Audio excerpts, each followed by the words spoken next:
Hello everyone, आज मैं आपको लास्ट टॉपिक करवाने वाली हूँ हमारे कंज्यूमर राइट्स से।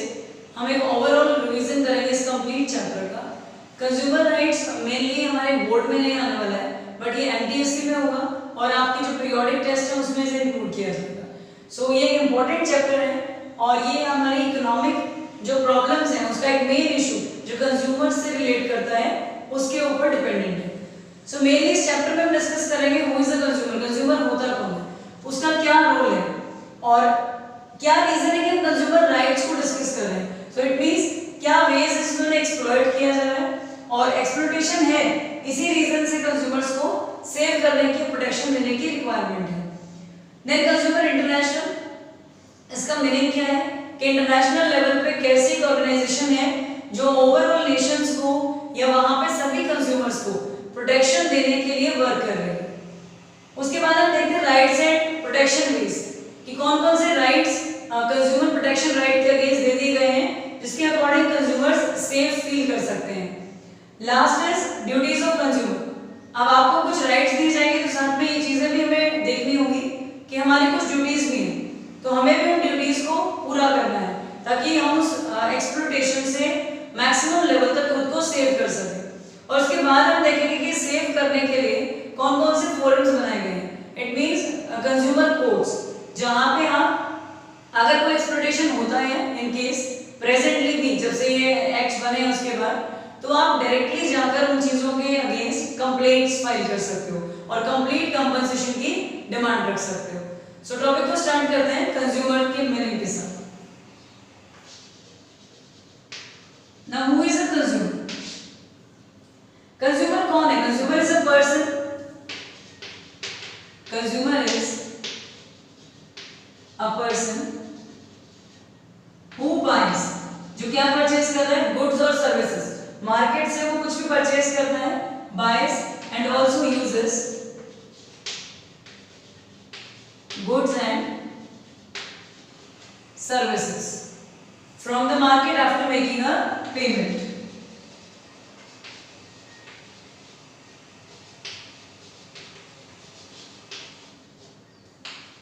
After making a payment, it means payment करने के बाद वो कोई भी गुड्स और सर्विसेज मार्केट से परचेज करता है तो वो पर्सन क्या होगा?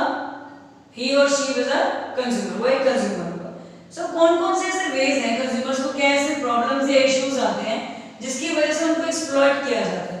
इट मींस मार्केट में ऐसे क्या सिचुएशंस हैं जिसमें प्रोड्यूसर्स, सेलर्स या जो मैन्युफैक्चरर्स हैं वो किसी भी वे में कंज्यूमर्स को एक्सप्लॉइट करने के लिए वर्क करते हैं। एक्सप्लॉइटेशन का मेन मोटिव यही है कि वो अपने प्रॉफिट्स को मैक्सिमाइज करना चाहते हैं, या तो कंज्यूमर को पूरा इन्फॉर्मेशन नहीं दे रहे हैं या फेक वे में उनको मैनिपुलेट करते हैं, इन्फ्लुएंस करते हैं अपने प्रोडक्ट्स को सेल करने के लिए। सो इस तरह के सभी वेज एक्सप्लॉइटेशन का पार्ट है जहां पे आप गलत तरीके से सेलिंग करने का काम कंप्लीट करते हो। सो इसके कुछ कॉजेस हैं।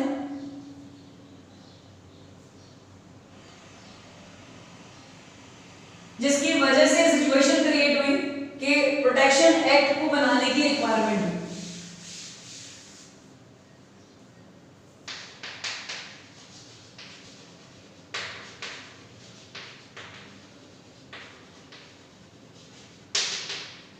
Exploitation ways. First point, underpaid and underreasonable.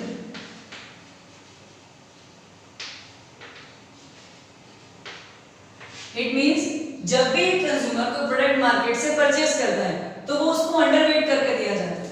जैसे आप लोगों ने सुना होगा कुछ टाइम पहले मैग्नेट्स का यूज किया जाने लगा था वेट सिस्टम को इम्प्रॉपर करने के लिए।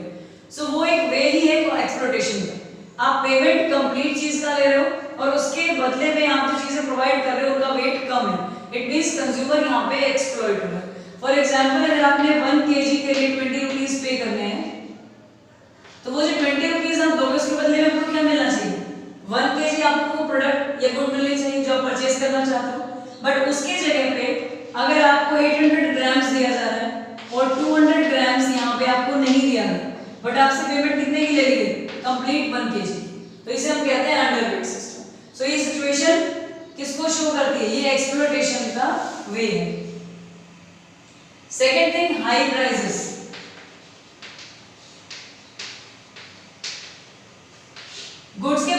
बहुत ज़्यादा हाई रखना, जिससे कंज्यूमर्स उनको, वो उनकी नीड की चीज़ें हैं, नेसेसिटीज़ हैं, तो उन्हें वो परचेज ही नहीं कर पाएंगे, या फिर अगर वो नेसेसिटीज़ हैं उन्हें परचेज करना पड़ेगा तो ज़्यादा प्राइसेस पे करने पड़ेंगे। सो इस केस में भी उनको एक्सप्लॉइट किया जाता है।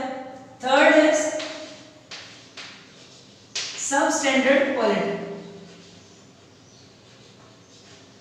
इट मीन्स लो क्वालिटी की चीजें कस्टमर्स को प्रोवाइड करवाना। जनरली जो कंज्यूमर्स हैं, प्रोड्यूसर्स का मोटो होना चाहिए कि वो उनको best quality products low prices पे प्रोवाइड करें, बट कई बार वो क्या करते हैं, सब standard quality goods, it means lower quality goods को प्रोवाइड करवाते हैं, बट जो चार्जेस हैं, जो पेमेंट्स हैं, वो एग्जैक्टली सेम रहती है क्वालिटी गुड्स की। तो ये भी एक्सप्लॉइटेशन का एक वे है जो मैन्युफैक्चरर्स ने बनाया हुआ है। Next is duplicate articles. कई बार पैकिंग को सेम दिखाकर या कोई भी एक ऐसा पर्टिकुलर फीचर सेम रख के जिससे कंज्यूमर कंफ्यूज हो जाए, उसको डुप्लीकेट या फिर फेक आइटम्स भी सेल कर दिए जाते हैं, वो भी एक्सप्लॉइटेशन का तरीका है जो कंज्यूमर्स के लिए यूज किया जाता है। Then adulteration and impurity. Adulteration and impurity, it means किसी भी प्रोडक्ट में कोई भी दूसरी चीज मिक्स कर देना जो उसी के जैसी लगती है और इन्हें इम्प्योर में कन्वर्ट कर देना और सेम प्राइसेस उनसे चार्ज करना जो आप अनअडल्ट्रेटेड प्रोडक्ट का चार्ज करते हो। सो ये एक दूसरा वे है जिससे आप कंज्यूमर्स को एक्सप्लॉइट करके अपने प्रॉफिट्स को इंक्रीज कर सकते हो। मेनली ये जो प्रॉब्लम है ये कॉस्टली एडिबल आइटम्स में ज्यादा मिलती है, जैसे घी है, मिल्क है, इन चीजों की नेसेसिटी एक तरीके से है, इनको हम यूज करते हैं बट ये इम्प्योर होते हैं, इनमें बहुत सारी ऐसी चीजें मिक्स की जाती हैं जिसको ना तो आप क्लियरली समझ सकते हो और ना ही आप उन चीजों से सेव हो सकते हो। सो ये जो एडल्ट्रेशन है एक तरीके से हेल्थ को भी प्रॉब्लम पहुंचाती है और दूसरा आप जो पेमेंट्स इनके लिए करते हो उसमें भी आपको कोई बेनिफिट नहीं मिलता है। अब आता है next point, lack of safety devices. It means कई बार कुछ ऐसी इलेक्ट्रॉनिक गुड्स हैं जिसमें सेफ्टी पॉइंट ऑफ व्यू से जितना सिस्टम होना चाहिए वो नहीं होता और मेनली इलेक्ट्रॉनिक गुड्स में ही रहता है जिसमें अनसेफ्टी के चांसेस वैसे भी ज्यादा होते हैं, वो डेंजरस हो सकता है, बट उसके बाद भी वहां पे अपने प्रॉफिट्स के लिए सेफ्टी डिवाइसेस के अकॉर्डिंग जितनी सेफ्टी यूज होनी चाहिए इलेक्ट्रॉनिक गुड्स में वो नहीं की जाती है। Next is false and incomplete information. False and incomplete information, कई बार ऐसा होता है कि कंज्यूमर्स को जो प्रोड्यूसर्स हैं वो कंप्लीट इंफॉर्मेशन प्रोवाइड ही नहीं करते, तो कंज्यूमर बेस्ट वे में बहुत सारी ऑप्शंस में से बेस्ट को चूज नहीं कर पाता क्योंकि उसके अकॉर्डिंग वो कंफ्यूज्ड है, उसे प्रॉपर इंफॉर्मेशन नहीं है, तो जैसे उसको इन्फ्लुएंस या मैनिपुलेट किया जाएगा वो वैसे ही हो जाता है और उसी के बेसिस पे वो डिसाइड कर लेता है कि उसको कौन सा प्रोडक्ट परचेज करना है। Next one is artificial scarcity. Scarcity का मीनिंग होता है लिमिटेड हो जाना किसी चीज का, कमी हो जाना चीजों की। तो आर्टिफिशियल स्कैरसिटी का मतलब है कई बार कस्टमर्स को ज्यादा प्राइस पे चीजें सेल करने के लिए जिस टाइम पे प्राइसेस लो हैं उस टाइम पे जो सेलर्स हैं वो चीजों को होल्ड करके रख लेते हैं। इट मींस वो उन्हें अपने पास गोडाउन्स में, वेयर हाउसेस में रख लेते हैं और ये शो किया जाता है मार्केट में कि उन चीजों की स्कैरसिटी हो चुकी है। इट मींस सप्लाई उनकी डिक्रीज हो चुकी है ताकि प्राइसेस इंक्रीज हो जाए, क्योंकि जैसे ही सप्लाई कम होगी तो प्राइस इंक्रीज होगा क्योंकि डिमांड उतनी ही है और सप्लाई कम होगी तो इफेक्ट किस पे आ जाएगा, प्राइसेस पे। तो कई बार आर्टिफिशियल स्कैरसिटी भी क्रिएट की जाती है। सो ये सभी पॉइंट्स क्या शो करते हैं कि कौन कौन से ऐसे वेज हैं जिसमें कस्टमर्स को मार्केट में मैन्युफैक्चरर्स, प्रोड्यूसर्स या सेलर्स एक्सप्लॉइट करते हैं और इसी से प्रोटेक्शन देने के लिए कंज्यूमर प्रोटेक्शन एक्ट 1986 को इंट्रोड्यूस किया गया था। अब मेनली जो कोपरा एक्ट है जिसे हम कंज्यूमर प्रोटेक्शन एक्ट बोलते हैं, इसे कोपरा भी बोला जाता है, ये एक्ट 1986 में आया था।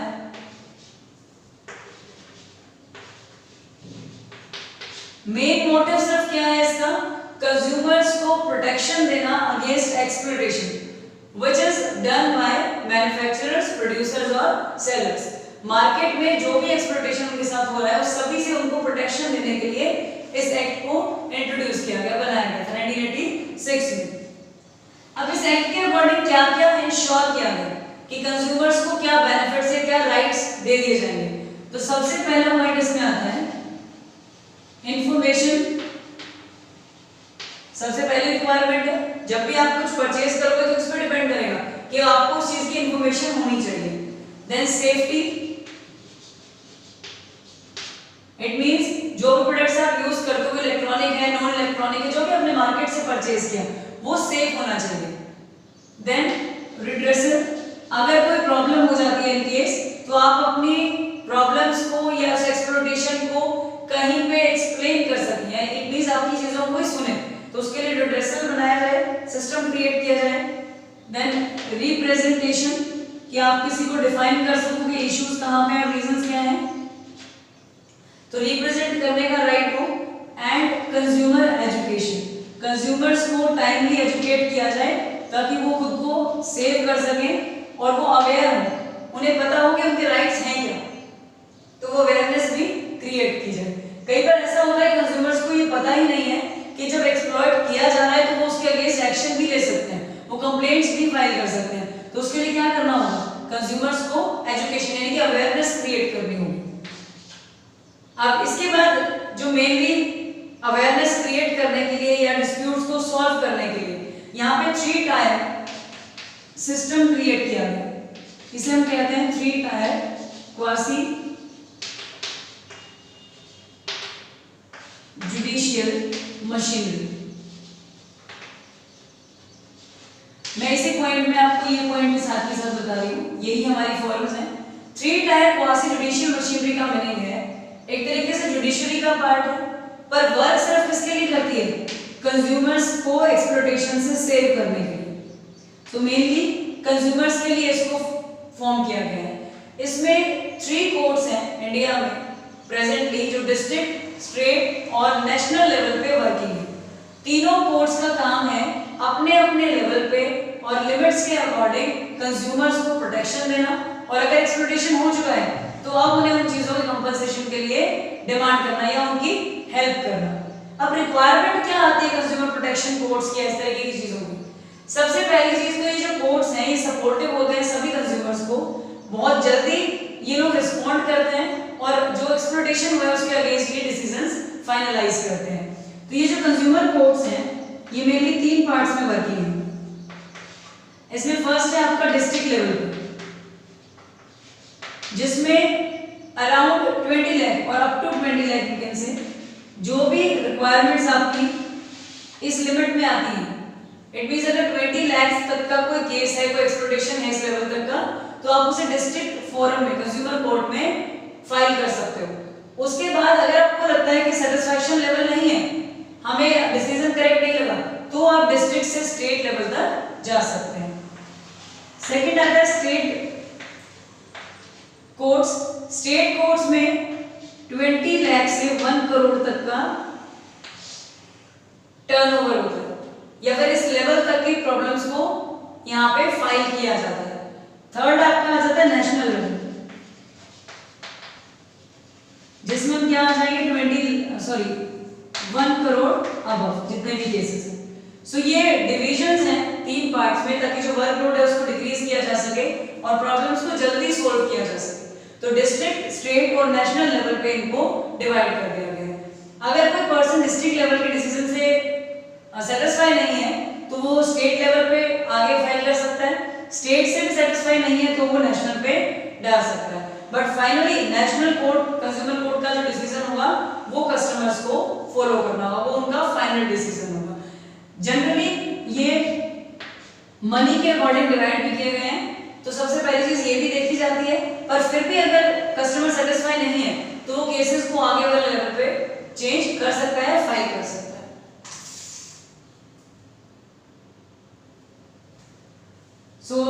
ये जो 3 क्वासी जुडिशियल मशीनरी है, इसका मेन मोटिव यही है कि जो सभी कंज्यूमर्स हैं उनको सेफ्टी मिल सके और उनको प्रॉपर प्रोटेक्शन दिया जा सके। अब आता है हमारे पास नेक्स्ट पॉइंट, ये जुडिशियल मशीनरीज बनाई गई है। After this consumer movement,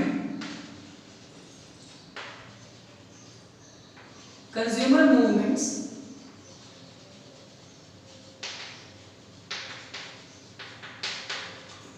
consumer movements का मेनली मीनिंग क्या है? वो मूवमेंट जो कंज्यूमर्स खुद को प्रोटेक्शन देने के लिए क्रिएट करते हैं with its different organisations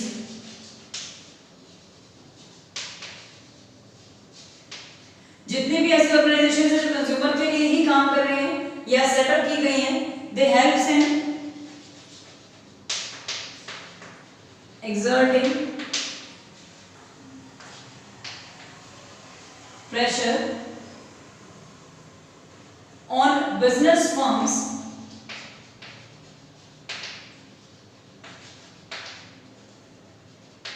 as well as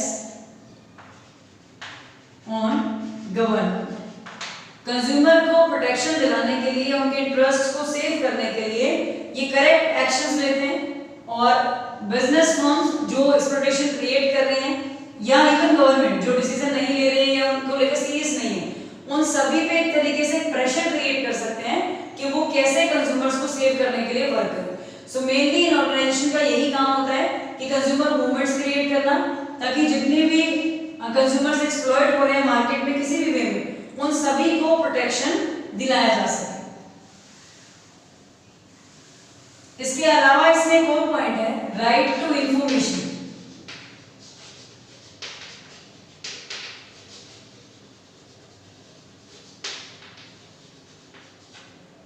right to information ये भी एक्ट है 2005 में इसको बनाया गया था, इंट्रोड्यूस किया गया था 2005 में। इस एक्ट का मेन मोटिव है, इसके अकॉर्डिंग सिटीजंस को राइट्स दिए गए to have information about the government departments, their policies, practices and procedures।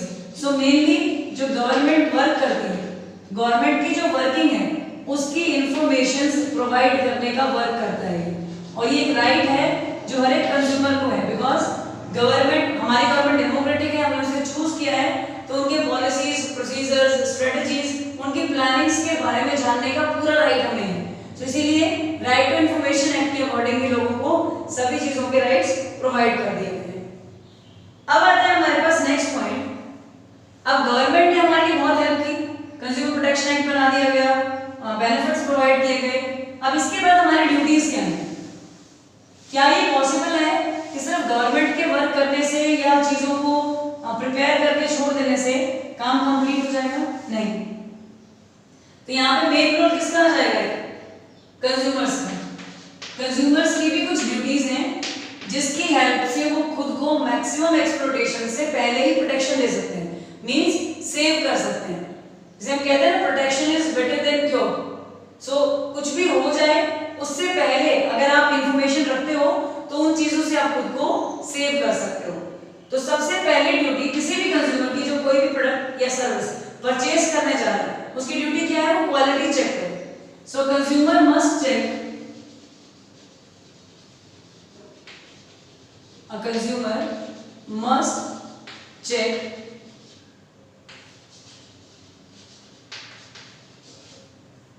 quality of, or we can say certification of quality also, certification of quality। Certificates हैं कि नहीं? Certificates in the way जैसे ISI mark जो आपका industrial goods पे लगता है, फिर आपका एग मार्क है अगर आपको एग्रीकल्चर गुड आप परचेज करते हो, या फिर अगर आप कोई गोल्ड है, सिल्वर है, आप वो परचेज करते हो तो आप होल मार्क उस पे चेक करो। सो इस तरह के जो सर्टिफिकेशंस हैं वो कंज्यूमर्स को परचेजिंग करते टाइम चेक करने चाहिए, जिससे वो खुद को सेव कर सकता है। क्वालिटी चेकअप उसी टाइम पे हो जाता है, वो इंश्योर हो जाता है। इसके साथ साथ कंज्यूमर्स को बिलिंग का ध्यान रखना चाहिए। So consumers must ensure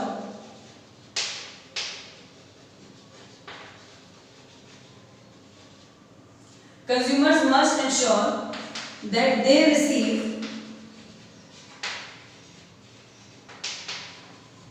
a bill or cash memo। It means उनको एक बिल जो है अगर शॉपकीपर आपको प्रोवाइड नहीं करता है, सेलर आपको नहीं प्रोवाइड करता है, तो आपको उसकी डिमांड रखनी चाहिए। तो कैश मेमो जो है उसके लिए भी कंज्यूमर को इंश्योर करना चाहिए कि वो उसने लिया है या नहीं लिया है। इसके बाद आते हैं हमारी वारंटी कार्ड्स। अगर आप कोई प्रोडक्ट परचेज करते हो और आपको उस पर वारंटी बताई जाती है कि 2 इयर्स की 5 इयर्स की वारंटी आपको उस पर दी जा रही है, तो आपको वारंटी कार्ड कलेक्ट करना चाहिए। इन केस अगर कोई प्रॉब्लम हो तो वारंटी कार्ड की हेल्प से ही उन चीजों को एक्सचेंज करवा सकते हो, अदरवाइज जो सेलर है वो रिफ्यूज कर सकता है विदाउट वारंटी कार्ड कि वो उन चीजों को चेंज कर नहीं देगा। सो वारंटी कार्ड को कलेक्ट करना भी कंज्यूमर की ड्यूटी का पार्ट है। नेक्स्ट, कंज्यूमर को कभी भी फोर्स नहीं होना है सेल्समैन से।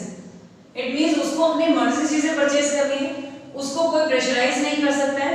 तो ये चीज उसको पता होनी चाहिए कि कंज्यूमर को अगर कोई प्रेशराइज कर रहा है तो ये भी एक वे का एक्सप्लॉइटेशन है, जिससे उसको खुद को प्रोटेक्ट करना है। सो नॉट टू बी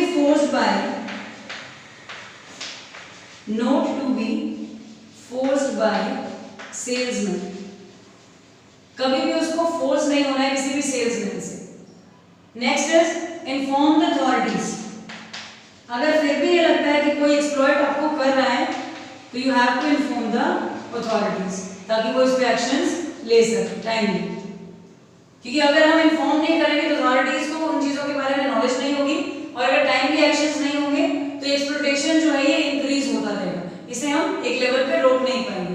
तो ये इंपॉर्टेंट है कि जो भी अगर कोई डिफेक्टिव गुड्स आपको सेल कर दी गई है या कोई प्रॉब्लमेटिक चीजें आपके साथ हुई हैं तो आपको उसी टाइम पे अथॉरिटीज को इन्फॉर्म करना चाहिए।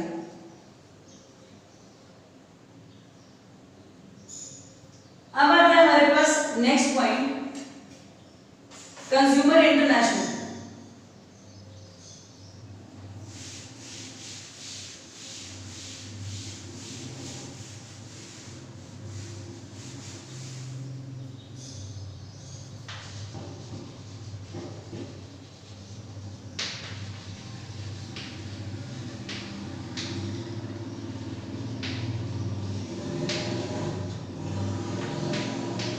ये 1986 में बनाया गया था, ये आप सभी को मेंशन करके रखना है। राइट टू इंफॉर्मेशन एक्ट 2005 में फ्रेम हुआ था, इंट्रोड्यूस हुआ था। अब हम पढ़ेंगे कंज्यूमर इंटरनेशनल के बारे में, उसका मीनिंग क्या है। एक्चुअल में जो कंज्यूमर्स के साथ जो एक्सप्लॉइटेशन होता है वो सिर्फ किसी पर्टिकुलर नेशन का इशू नहीं है, वो ओवरऑल कंट्रीज का इशू है। सभी पूरे वर्ल्ड में जितने भी नेशंस हैं उन सभी में कंज्यूमर्स को एक्सप्लॉइट किया जाता है। तो यही रीजन है कि सभी कंट्रीज के सभी कंज्यूमर्स को प्रोटेक्शन देने के लिए कंज्यूमर इंटरनेशनल को बनाया गया, उसे फ्रेम किया गया। सो इस केस में ये एक तरीके का इंटरनेशनल अम्ब्रेला है जिसके अंदर बहुत सारे नेशंस हैं और इंटरनेशनल लेवल पे वर्किंग है। So we can say that an international umbrella organisation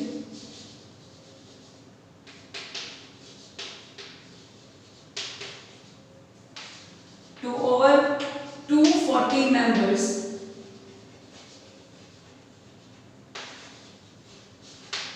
organizations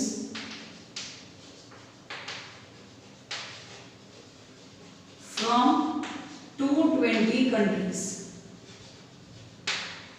It means 240 members है 220 countries से, और इंटरनेशनल लेवल की ऑर्गेनाइजेशन है, इंटरनेशनली वर्क करती है for consumer protection. Main motto यही है कि कौन से ऐसे रूल्स, राइट्स या ड्यूटीज को यहाँ पे सेटअप किया जाए जिसके अकॉर्डिंग पूरे वर्ल्ड में जितने भी कंज्यूमर्स डिफरेंट वेज में एक्सप्लॉइट हो रहे हैं उन सभी को सेव किया जा सके, उनको प्रोटेक्शन दिया जा सके, उनको कुछ राइट्स प्रोवाइड कराए जा सके।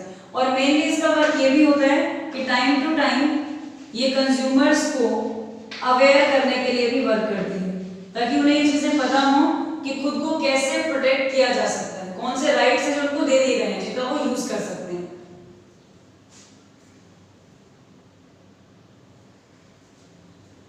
सो इस चैप्टर में मेनली यही पॉइंट्स हमें डिस्कस करने हैं।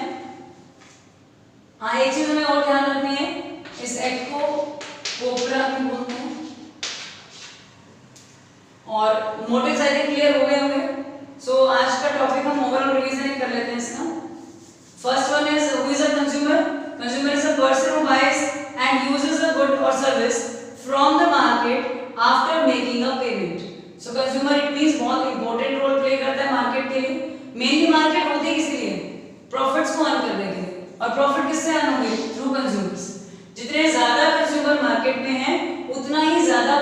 कोई भी प्रोड्यूसर या सेलर अर्न कर सकता है। सो इट मींस कंज्यूमर एक तरीके से मार्केट के लिए बहुत ज्यादा इंपॉर्टेंट रोल प्ले करता है। सो कंज्यूमर्स को हम एक्सप्लॉइट कर रहे हैं, इट मींस हम इकोनॉमी के एक दूसरे बड़े पार्ट को नुकसान पहुंचा रहे हैं, मींस लॉसेस दे रहे हैं। सो इसीलिए रिक्वायरमेंट है कि कंज्यूमर्स को इस एक्सप्लॉइटेशन डिफरेंट वेज में की जाती है, चाहे वो आप अंडरबिड करके, प्राइसेस हाई चार्ज करके, लोअर क्वालिटी गुड्स या डुप्लीकेट आर्टिकल्स देकर, अडल्ट्रेशन से, मींस किसी भी रीजन से जो आप एक्सप्लॉइटेशन करते हो उन सभी से उसको प्रोटेक्शन देना। और यही रीजन है कि ये प्रॉब्लम इस लेवल पे है कि इस पे कंज्यूमर इंटरनेशनल को भी फॉर्म किया गया है, जो कि 240 मेंबर्स और 220 कंट्रीज के साथ प्रेजेंटली वर्किंग है।